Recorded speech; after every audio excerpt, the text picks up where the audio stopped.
What's up, guys? My name is Ryan Joseph. For those who don't know, I'm doing some commentary on shots that I shot. Here we go. First one. All right, so this one is from a music video called Alienation from artist Nathan James, who is this guy right here. Super cool dude. Really like to work with him. He's got likes to just make weird shitty, weird shit ideas and like stuff like that. Not weird shitty ideas, like weird ass shit ideas, I'd say. So for this one, it was kind of like a video kind of going over, like the song was about like feeling like an alien in and of like yourself, like you feeling like an alien, and just kind of like exploring what that would feel like. And so like I wanted to start this video, just kind of feeling alienated from yourself, like you don't even recognize yourself, like you're in your own head, you're kind of like trapped in this self-imposed void, almost like you don't know where to go. And the video was basically about him kind of like figuring out, what to do, where to go, who he is, etc., and confronting his inner alien, so to speak, and embracing it.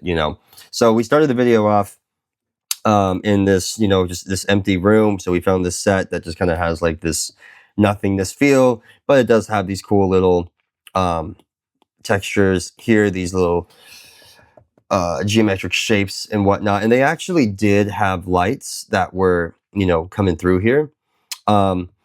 We didn't really, I had these lights on, but the color quality was pretty crap. So I turned them down as low as physically possible. And then we had just like I believe it was a 600D on a smaller, one of the main soft boxes. And that was, I think it was like roughly here, or it was like here, and we had the softbox and it was pointed up towards the ceiling, kind of like hitting the ceiling. And I aimed it basically in such a way where it wouldn't necessarily look like it was hitting anything. And so that light would then bounce back down. And that is the majority of the light that we are seeing here. Now, we also placed him in such a place where he was basically silhouetted, right? So he's pretty much completely dark, and all of the light that's coming from him is just bounce and ambience and stuff like that. So this is a pretty simple setup. We try to get it as symmetrical as possible. As you can tell here, it wasn't 100% symmetrical. That's just how it is sometimes. When you're on a fast-paced moving set, you're trying to get things perfect, and you don't always get that. But to be honest, I mean, it's close enough that nobody's really going to notice unless you're doing what I'm doing right now. So it's fine. I like the red carpet. That was kind of like separating us here. And then you got two options. It's like two doors. Where are you going? You're going through this one. You're going through this one. And he ends up going through this one.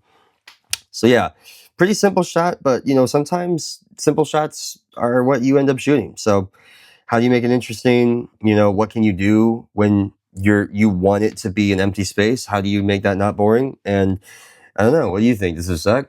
Or yeah. Moving on. So this next one is completely shifting gears here. We have a commercial that we did for GoPuff. I've been working with this creative agency called Gut Feeling. Those guys are super cool and really nice people, and they like to make funny stuff. So, they basically convinced the GoPuff brand. They were like, we want to do this idea about sipping on like a coconut water, kind of just being as cool as a cucumber. And they wanted to have a human in a cucumber suit, right? And they asked me, could you do this? And I said, yes. And then I immediately called my special effects makeup artist, Vida, and I was like, how the hell are we going to do this? Because I told them I can do it. So please, can you help me do this? And she was like, yeah, I can do this. So this is not AI. This is not CGI. This is completely 100% practical, which I'm super proud of that we were able to actually get this done. So without even talking about lighting for a second, like what we did here is we basically just chopped up a shitload of cucumbers and we just placed them on her body. And she was wearing a green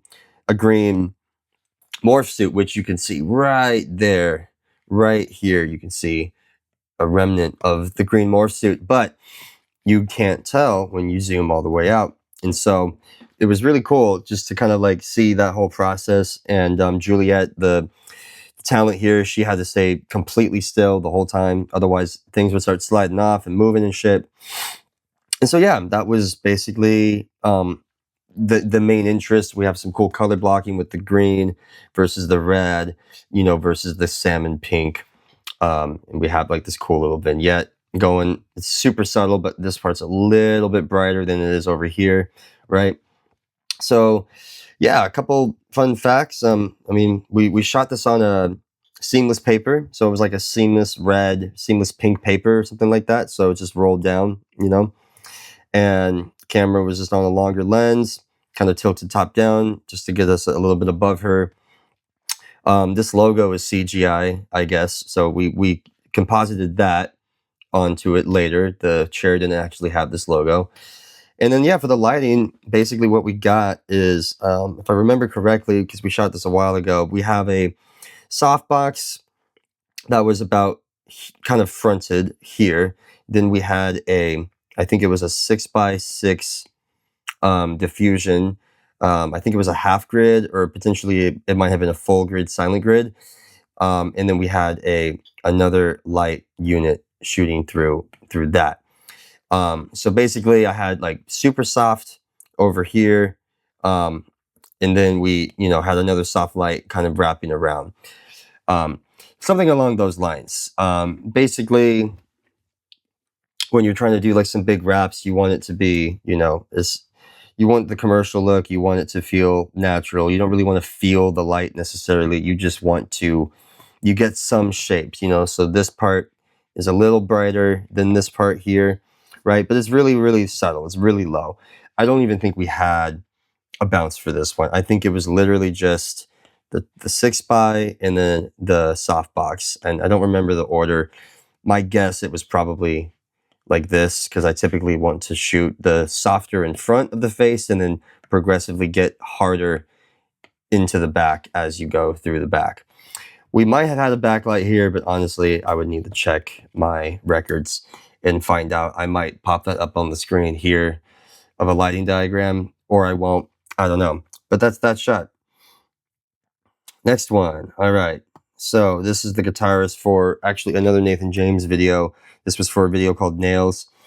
Yeah, this one was fun. I mean, simply put, this is in the middle of a handheld shot, right? So the camera's moving a lot here, so there isn't a specific frame going on for this particular shot. I'm just kind of trying to get some interesting things that we can cut to for the high octane video. But yeah, I mean, I love these lights here going down the back on this wall here. That was just at the set already, so that was sick. He's got this cool kind of line going down here. His head's tilted, so there's a lot of like kinetic energy in this, which I really have found to enjoy whenever I can kind of do that stuff. I think I do it a lot. For lighting for him, I think for these closer shots, I brought in we probably moved the softbox in a bit, and let's go ahead and just lower the background color here a bit. Excuse me, I'm a bit under the weather today, but like I said, this is off the cuff, so no editing, let's go. So we had like a big softbox kind of going through a diffusion, pretty standard, we just had like, I think it was an 8 by, it probably was an 8 or a 12 by silent grid, or this might have been muslin. I don't remember, so I apologize. We could have put it through muslin. But yeah, it's just similar concept. You just take your light, you throw it through the big soft, and it creates this big patch of light on everybody. But we hit it for this one pretty sidey. So this was pretty much on the side. So we were getting a lot more shadows. You notice in comparison to the last one, our light to dark here is significantly higher, which, is more contrast and it creates more mood.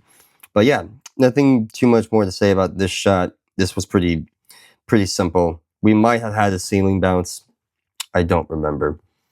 But yeah, and moving on to the last one for today, we have the shot for a promo for Nambe, which is this gentleman right here. Amazing artist. If you guys haven't seen any of his stuff, I highly recommend going and looking up Nambe. It's Nombe. Fantastic artist, really nice guy, and just cool vibes, cool music. So for this one, we have simple shot. This entire promo was one shot, which was just this. So the camera just kind of like started close on a dolly and it zoomed out and it dollied out. So we were able to kind of we started really close on his face, like here, and we ended up getting all the way back to our hero frame here. So yeah, how did we do this? So we basically, there is a light that you cannot see here, but if I were to draw the rest of this building as best as I can,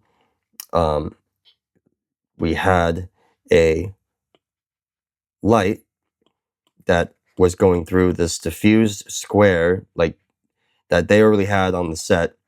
And I basically popped it open, put my own unit on the rafters, which was like here, and we clamped down on the rafters, and we shot that light into this. And that is what is creating most of this stuff in here, right? So that's what's creating most of the light in the room. So basically the way that this is kind of like falling off, this is kind of falling off, it's all really coming from this main hit. And you can tell, even if I didn't tell you that, you can tell because of the way that the shadows are in his face. So we have like light on the top of his forehead, not much in the eye, and it kind of hits the brow of the nose and the top of the cheek, right? It's top lighting. And I love top lighting. People might say, oh, you need to light the, the actor's eyes. I love it. I mean, it's natural. It gives a lot of mood. It's a really easy way to get a lot of contrast in small spaces. It's almost always going to look good. The thing that you just have to combat is the talent's face. And sometimes that's more important than others, but I felt for this one, it was totally fine for us to take this approach. There probably was a unit off to the side somewhere, kind of like shooting into the ceiling, that might have been, providing some room tone that we could have adjusted the level of our blacks. That's something that I do a lot. So that was probably there. And the last thing that is of note would be this crystal ball, the old disco ball. So for that, we just had a light on a Lico. Or actually, no, I think it was a Fresnel, because my Lico got stolen before the shoot, which is insane. But hey, it happens. So we had I think it was a 300C or 300X, I mean, just a small little light. And we had the Fresnel on it. And then that was, boom, shooting right here. Now, if I had a Lico, I could have cut it so it only hit the darn thing. But it ended up hitting, the outside of it because it was a Fresnel. So if I were to redo this shot and I had the correct equipment for this one, I would have used a Lico, specifically with an iris, because then we could have closed down the iris on the Lico exactly to the shape of the disco ball, and I wouldn't have had to get this darn shadow outline from our second talent's head, which really bothered me. But, they wanted the cool disco ball. They wanted the patterns that were moving across the wall in the shot, and I agreed. So, it was something that we had to pick the best of both worlds, some necessary evil, some might say. And so, yeah, that is this shot. And that's it.